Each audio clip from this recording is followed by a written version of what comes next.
Buongiorno. Tutti locale, vero? Tutti siciliani.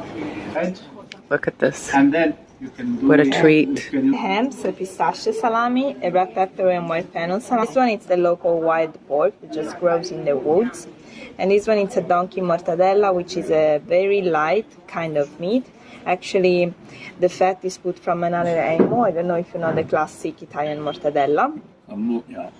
So it's just an aesthetic reason, because the donkey meat is completely fatless. Can you go away? Cow cheeses. Ragusano DOP, most typical cheese from Ragusa. And then we have the sheep, slightly spicy, tomato, white fennel, chocolate and rum. This is a blue, very particular. It's called erborinato in Italian. Chocolate and rum. Tumazzo. You guys know what tumazzo is? It's Sicilian for